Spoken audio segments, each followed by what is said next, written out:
Ato forson set a record that been see that. We had very, very good news. The Honorable John Alan Ato that he will have a very special place. Bokunaba. The final recommendations, Mr. President. Meda aya diotio kurio krawia ne brawia homa so ase. Mampanyi John Dramani mama ase.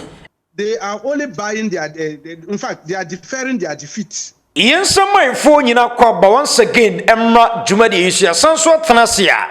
Ensama ekoso e oman Ghana mu. Yede ni nyina ebre ahefo eno achi no abusuapani kovu so aduomi ebiebie nsɛmnim na edimu nkomo akwakoba sɛ His Excellency John Mahama Baba Bema Alan Ato appointment and what you know and come over break and a coso ewo oman Ghana mu quick one be room na information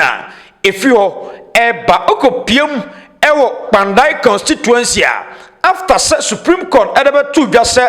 rerun election electoral commission kwakwaye no on suspend no and come over break and a fracture Eba NDC amanyuko no womu dinkomo MPP amanyuko no so womu dinkomo quick one yebero na edinkomo de afri na bibia ai kama ba na sana busua yebero sansem nim no encheye His Excellency John Mahama ehu Otumfour se tutu ene ni mediation team na na do kwakufo do ete yese bokunto kwa no ense ha dwene o posting nurses kwa no a one person mbekọ a police form person mbekọ enti Otumfour hwe na onsiesie sa asem no ene nanam so ama Otumfour se tutu so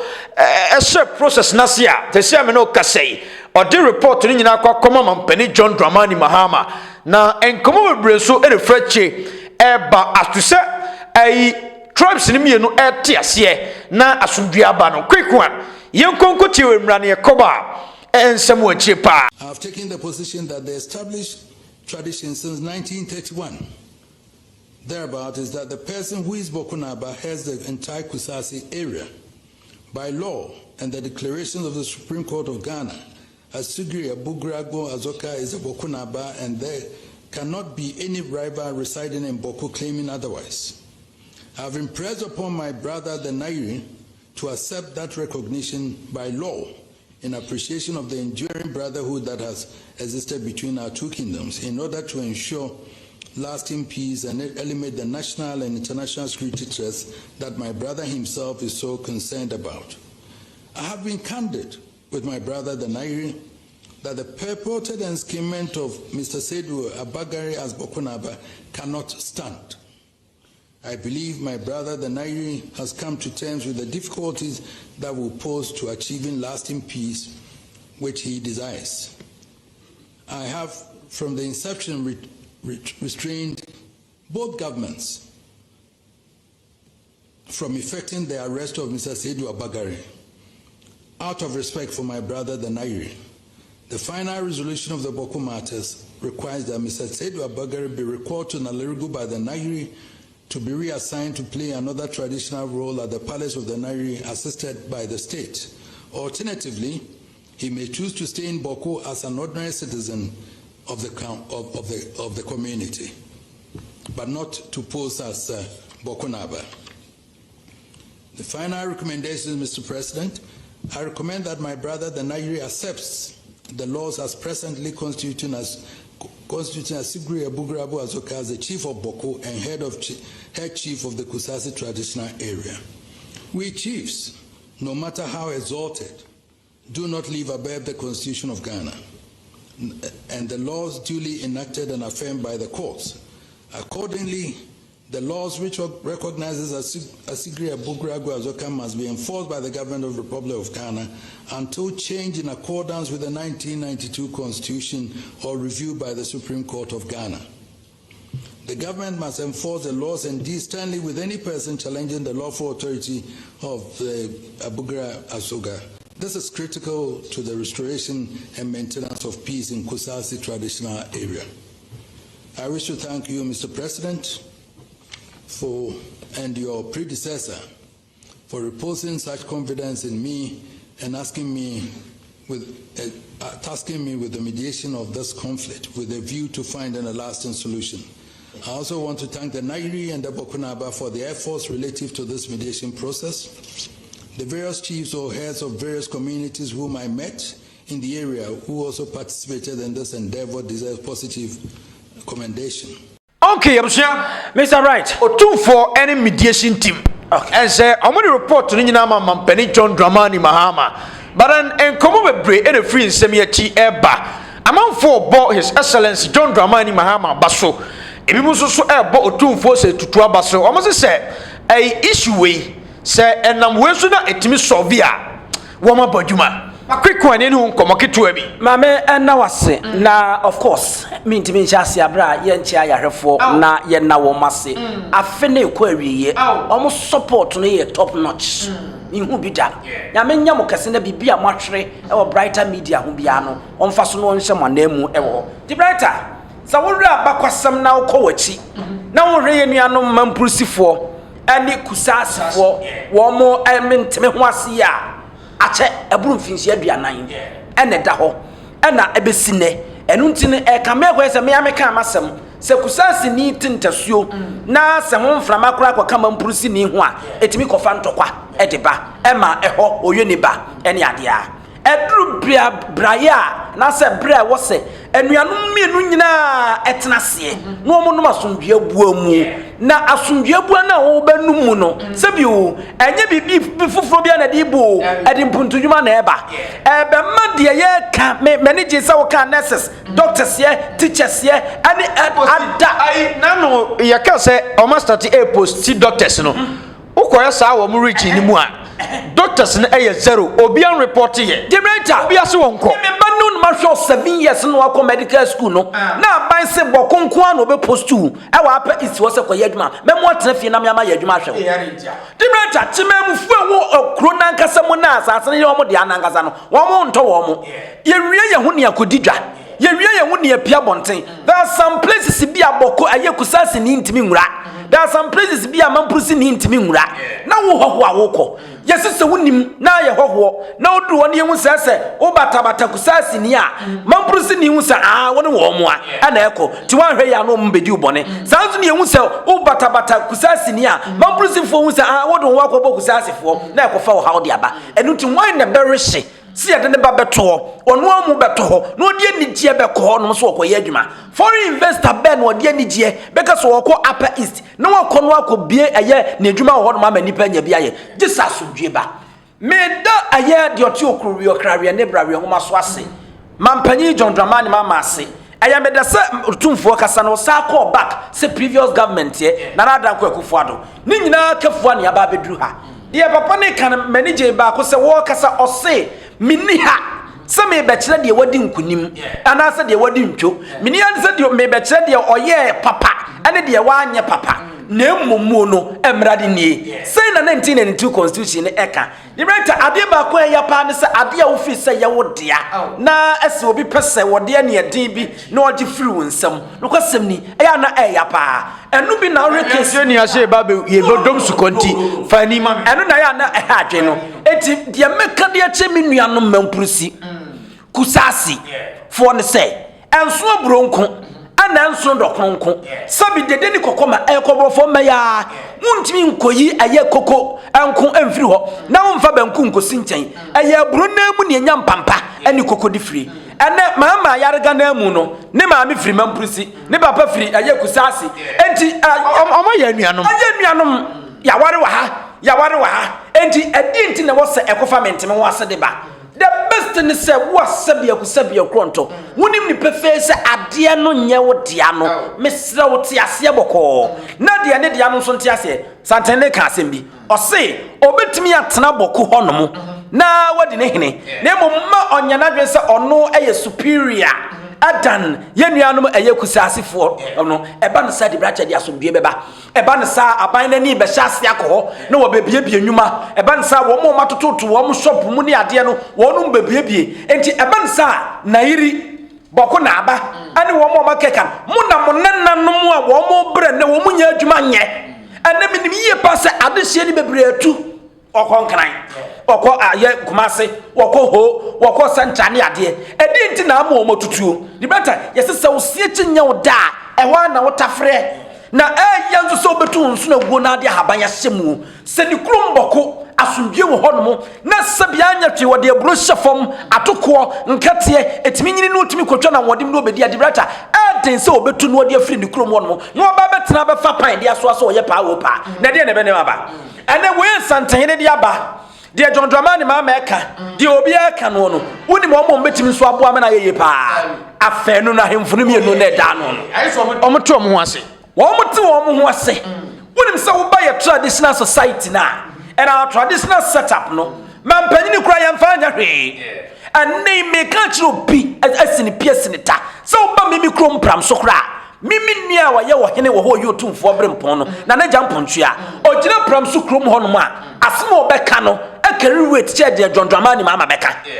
I am telling you, because we respect our kings, our chiefs, our queen mothers, no, even Yabusia Penny, actually that those politicians, because they were there before politics back. And Miss Seminian Mukusasi for, Miss Seminian Mamprusi for say, the Abbey, no, Mobia so quite I am in the Kunim. No, a bassa at the Haniba. I am from the bed, no, sir, what would you kunim crana? A besom say, would a munya D. I am from the bed, no, Obianson and Domoncasa. Wa adeni ya odia ekodi amaw no adeni ye dia dada ene yenya eni je na ewum ne sai enti munyina munye kom ye nuanom ne wo mo na mo ye nkan mum won so anko ye mfa ma no frɛ wo mpan foka jem sem no kwasem ni asam no nokre na aba no mo ma ye nte ase na ye ne nuanom entena na ye nya adwuma se ne be ya mboko ene ne mpata mu betimi asɔre agya ne naso ne ga se enye boko ne mire bi ne wo mo ko no ene na dia somdua ba ho se doctor se beba teacher for beba abadwuma ye for post wo mo nyina beba emkrofo bebie nyuma investors this ke be hyem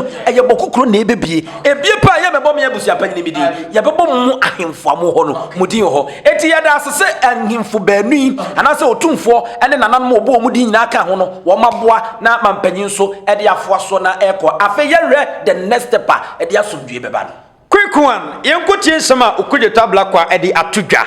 na Alan Ato de Ghana for dodo na senka His Excellency John Mahama emma na dwuma because na dwuma ye was so too much. A quick one, and as you do know, we had very, very good news over the weekend from ECOWAS. All the West African presidents endorsed him as the next Africa Union chairperson in 2027.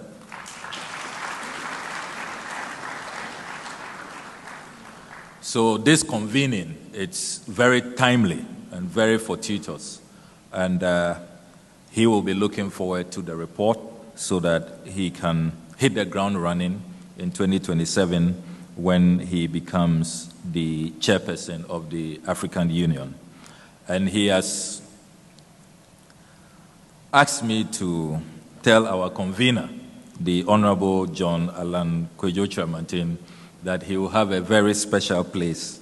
when he becomes AU chairperson because of the work he is doing. So we are definitely going to need the expertise, the experience, and this very reputable organization the Honorable John Alan Ato has put together as Ghana prepares. Okuye tabla kwa Alan Ato etoda o man chichie ni di brighter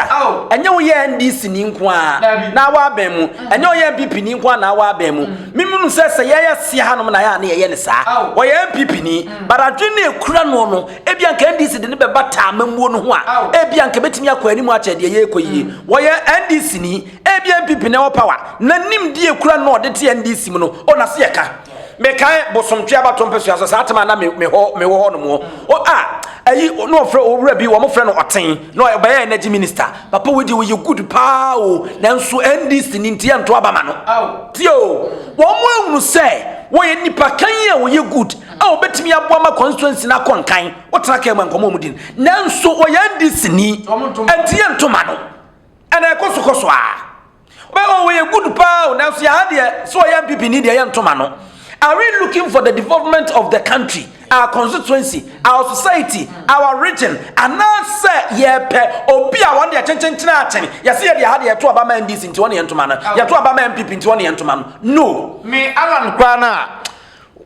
sisi asat na on team mayor president no Oh, I may ya. So because already that circumstances now lead to Alan to Hannah and the money yano. Sankanya san kan hadwen. But circumstances now lead no because esibako esimenu ntimi kan chem se Akufo-Addo ni madwuma chen Alan da. Oh, right. To me dear, to me. Right. To what is that in Chedi obi ntimi. Enti asema wo kan. E die na be mu obi anu se sei ni sei. To the extent say before timi koyi Dr. Mahmoud Bawumia ja Alan. Ado mu ni aduana. Most disrespectful. Uncalled for, unthinkable. I don't know the adjective that others you use to describe it. MPP no kwe say gu no. Some move no mu take o say gu MPP. Real Alan Martin. Now re Bawumia. Yes, you choose Bawumia ahead of Alan Martin. Because what at all? And him fan Bawumia fire. And then Alan Martin aye MPP. I'm saying MPP ni yengu no because it seems that omo adwen no mu nuru 2%. And they don't know say that decision no it will affect them for so many years. No positions watch. You're the writer. I am telling you. So we Alan Martin charisma. Now the Bawumia tina now to ho a. I am mismatch. Na aye bi da wo ani e kwa kofa kind mismatch. So what I say? Enti nwanwa but omo party. Obi won ma won se wodi animu enye party ni yeye no opo ena enye oman ni yeye e ka no nko na MPP na ba fom na agu de ono nko abenya ye ne program interest de ado asafo ka se so omo to aba ma Canada ne political career be end no sa no ope e ono anka se ne program interest enye the party or the nation enti sa na te dia obego kodi ba bia obenya sika no wadie onwene kina wodwene ne de ho enti John Mahama so Africa Union ya Erade adaroma ebere ni nyanso ye nanso ECOWAS ase ye de ye na aduru ye so ye mpene mu obi ane ne contest ye yi no wo na beko wo akogina na so ore kwan yo mafa so mo ye nhye na Alan Martin ene ye so ye convener o keka ne mabomu sasa na tie de no a make ne ma na ye successful dia sebe ye se de ye wo poto ma na fi no onchi so odibom enti se ne mampanyine ne da no sorry no say mabe African Union wonu mujom chani enti di bire bi wo say ya me free say Alan Martin dia e betimi abo oman Ghana na be bo the entire Africa why not ana Alan kwa na think say wa adwuma e hemfampo wa adwuma world da oh AU who corner ko read the credentials ana UN wenu nyina ho no mo wa adwuma UN nam ho no ma wa ye adwuma ho no ada Alan na ye adwuma as a Minister of Trade and Industries ache ko 4 peso Akufo-Addo peso so siehunu Africa Trade Continental Africa Free Trade Continental aye Alan Martin edi makotepa se bibi me nyina be ka bomu ne e betimi edidwa a o mbesi the center no e wo Ghana hanom no Alan Martin ye danso na fom nyina ti peso eso da ye pa why to be like na me kura na MPP for ya o mo se ya hwan NDC for so hwan ni baba ko e bia NDC for so ni Alan Martin MPP no ai Bawumia mo ne ona bo Kennedy mu nyina NDC for so bia o I am telling you and the enka no kure Alan Martin you bia floating voters obetwe papa Alan Martin you be obi tura because eh we me dey also wo na Alan kwa no 2008 time o mo to aba no mimi wu bibia o na Alan wo di cross ni Akufo-Addo na say Akufo-Addo de me Akufo-Addo ba line me ayesa akumepra ku demonstration no eno kra farmer no say akumepra ku demonstration no na no kra na nyo on na lead ye kwasi pratam na ye na ono no grant interview ko wie na say why leader a woda no enti so we Alan Martin charisma ne de o kana eye da opefe say Alan Martin na ADMPP animu a 14 voters obetwe no nya asem ketwa and obetwe vote from both Mampurusi and Kusasi from both Muslim and a friend say Christians here because medical kana me repeat biom no true Muslim and beto abadiama Bawumia because Bawumia no me hu ne wodina yie and now wodina shrine so and now wodina kremu for them and now won ne yere wo mo ye watch night 31st night no mo gina se ne ye kwa sorry be yourself maye hu se sei na etie na ne man ko o pass through na ko ya pass through na no ye wa na si pope akosra wakoye wo mo Christopher ene nkramofo ya asore wanko ya asore ne mo wura mosque num ekorhwe bibia wo wie no opie no koye maye hu true state and it's because of ten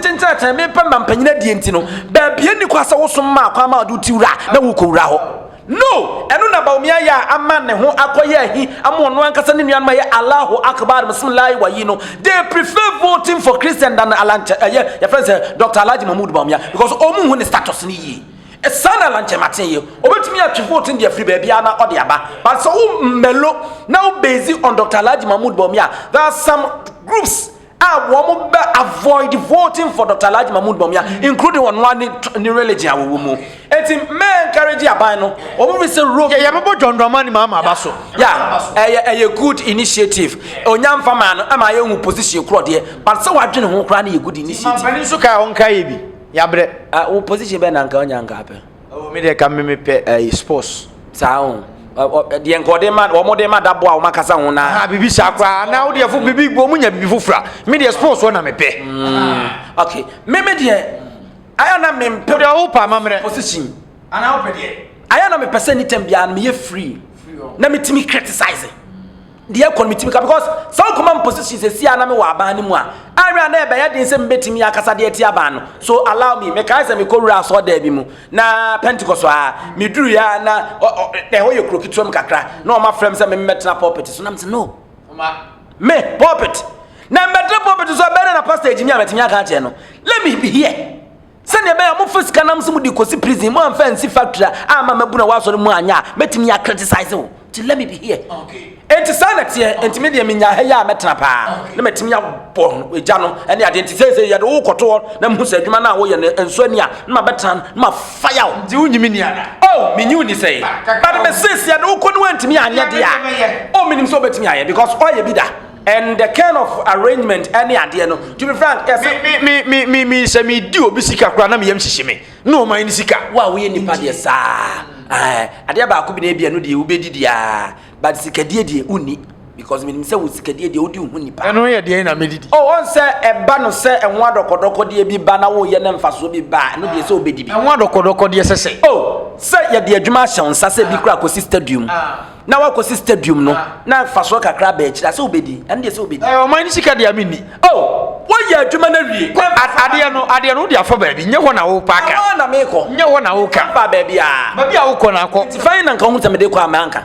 obisa so na woni mu se wo na adwen ma me e fine na mede ko amanfa nkwa wo ni ka kire me na me kire wo se de we wo si di hu ni no obeye adwuma no na mum bi ka de no de obedi di nye no na wo ka na de na me ka because kasam de ojimi di but de wo kan me mahu de wo kan no ba ba so twist ade anu ye de ade a eti di mrata e good so always you be at the meme de me backstage in ba said be ya ba me tuja na me tuja mamu se wujimi an maka so wujimi enti wo mo form position na me mum de o mamentena ha no na me tuja no na me nkomanim e wo ho no enti mampanyini thumbs up onkoso na onyo di blebi officer beboa obi oye Ghana ni tie oye Ghana ni ne mum wo adwen da ne tirim no betimi ya boama na memu na koye no otimi atwo the legacy ni yie no he should give that person appointment na say ai Otumfour sentimi am manage finance ya Dr. Mahmoud Bawumia obetimi aye adwuma and won record seba for the first time Sidi Otumfour ebe set record e bin si da go and check it e bin si da Sidi ni se nya ahoden abusan say chembi me say for the first time go and check it na ready echo producer aya fa to screen ani na mo hwe Otumfour be the first finance minister wabo memu a standard a wodi Sidi na kwakodo e bin si da and then any management team who the economic management me say Otumfour sentimi anya adwuma na omo ma Dr. Mahmoud Bawumia meye bacho MPP economics from famaye Dr. Alhaji Mahmoud Bawumia dey approve beyond doubt wa me hu say wabon e best kasema wo manage digital minister yes then quick one Rashid Tanko adi nkomo na ai Kpandai constituency election no ayiri o but Supreme Court say yen suspended Rashid Tanko adi achi nkomo quick one in timra. Look, they are only buying in fact, they are deferring their defeat. The election was supposed to be 30th. They've gotten the Supreme Court to say, okay, let's push it to 30th. What has changed? It will even give us more time to go and campaign. We'll go and campaign. We'll go and organize ourselves and campaign more. Nothing is going to change. The writer, Rashid Tanko, Anra, also defeat to no matter what. Oh, yeah. Anra, Mimi, can Supreme Court judgment on the Abanam say, wow. Omo ye na nya ye beka but then also Supreme Court the buy no and this phone cancel boni bi amfa na so we obi a we law but senka MPP fo a ka se na ko me defend exactly Supreme Court case ya o mo de buy so we dey go back na ko bisa say etu konu pen so a kasa se mo ebetimi asi say Supreme Court no be ka che say mun hold on abato na abokoto no na case ni ye ni nuansa tukonu under na danko akufuado it will never happen na no inkwasesem bi koso me nyina ya kasa de tia say uko the same aye court no a judge tena wono mu ye adwuma na koyo ofa so di lumba asem no esa judge na dwene nya adwuma say umma afa baako case a wadi awie abua yesi mmeremante sa ya redia de etimi ma ne basa ne se bia wo judgment ni wo bua no ade a ya tro say no wo kan wo ye ni bi eno na wo wie na wani sa ba ho so wotimi sa frɛ na aka sa de ne na mom se wo frɛ na wo sesa the entire aye judgment na de ba ye no eni mmerem kan pese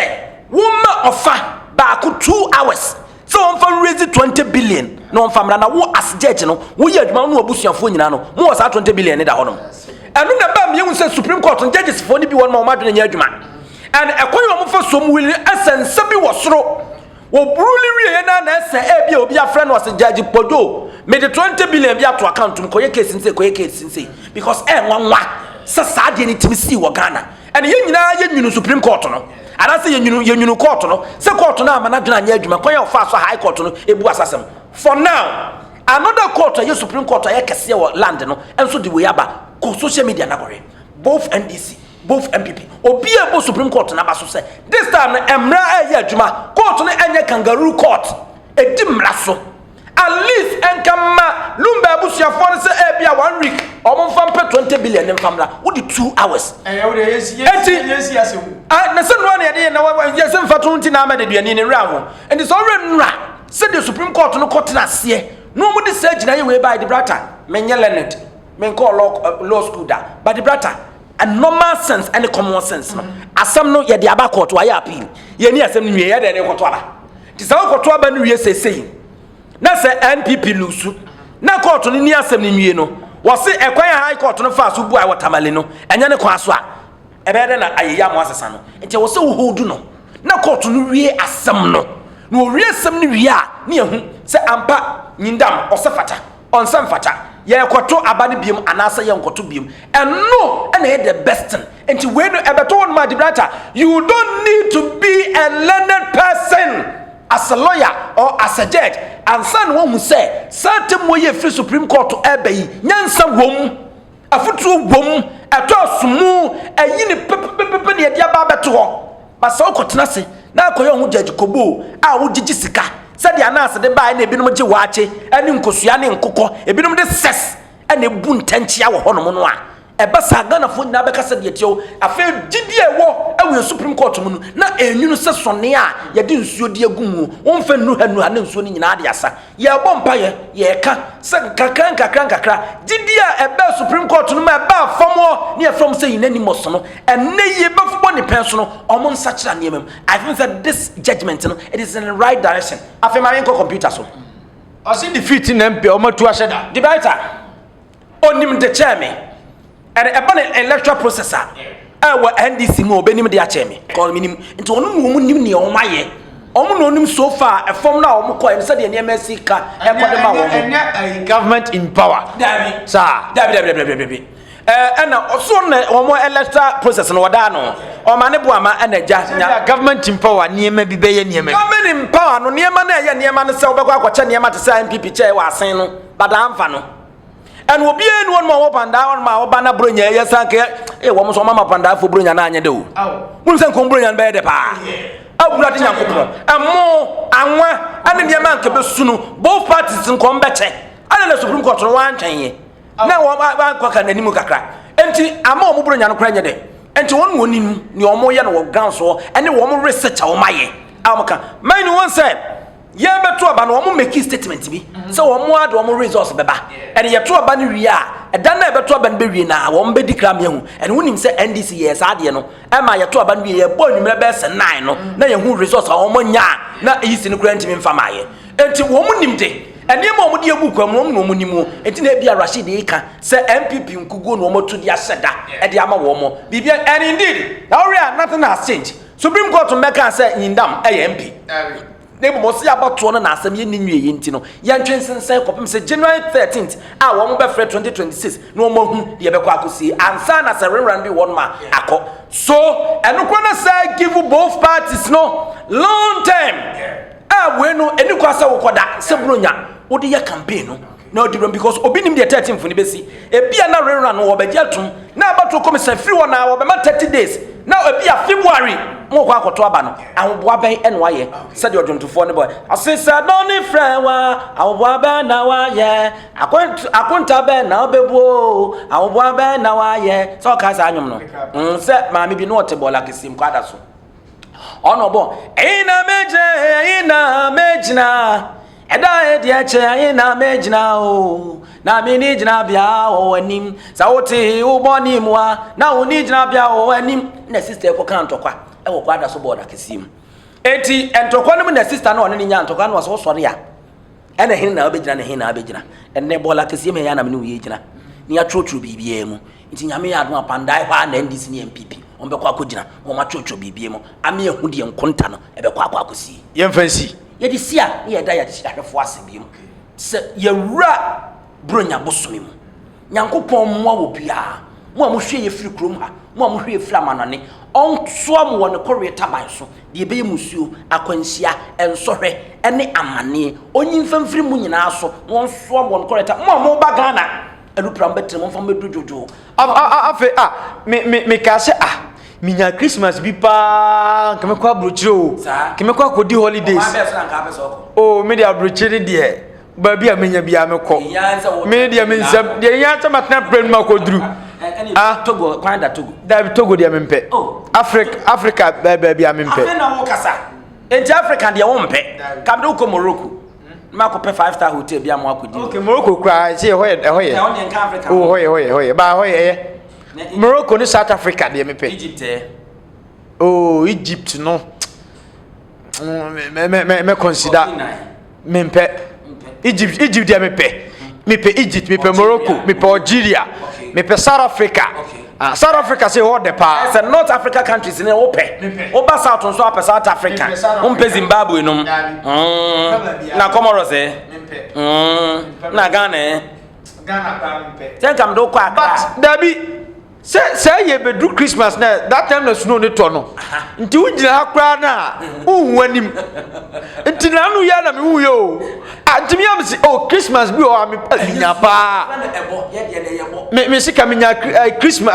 holidays pa keme kwa brochiro Christmas time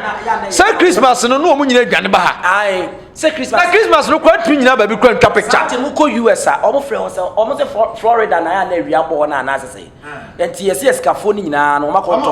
na Florida member Florida makɔ to dan I stand to be corrected o makɔ to dan na Donald Trump na no hu nipa boni o fa be sama o fa kwa papa so de asa on sabeka kwa papa be me hu satawa le video bi he should be very very careful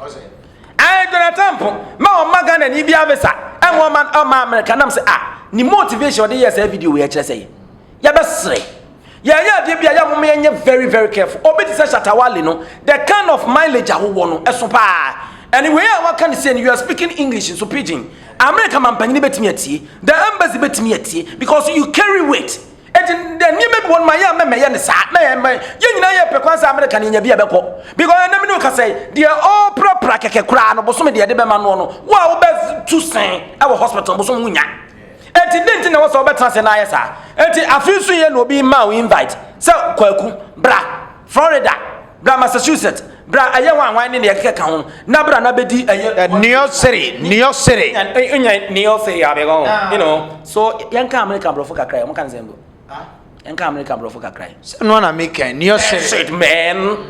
damn shit man oh man I'm the man sir don't be silly man what are you saying man what happened man so you fancy man you sorry oba minya UK nso amepe oh UK a nice place Germany there Germany me pepa ba no Germany ne yesi favor madodo Ese man kwa ne favor omo. Do you oba pa ko Germany? Okay, me so minya kra me nim ze minya so amekopa me be pa Beijing, China. China. Okay. I don't know, but that's a managed country no. And me senya UK, Germany,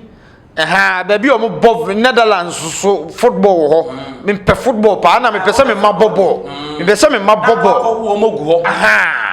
Yen share process na se. Ya me ya na wutwa tum a. Yen share process na se. Na oba no ansa na obewo no. Canada, Germany, US na ibinya sa man European countries. US jo mo mobo. Ene ha me no US na ball no mo nya de. Na se wo US a. Wo US a. Ya won kwada mo wo US a. Policy enye US no. And then say ye dey bia na be policies now can UK no buy e be share ne ball as no usa. No Chelsea na akwara kete. Okay, but now mining na any abre. Mo develop mo football no. Enti bia na US and talent ni wo mu nko obetime develop. But so when you akwanya nso wo US. Now person oba bobo. Wodi ko Germany, I don't think so bebresa.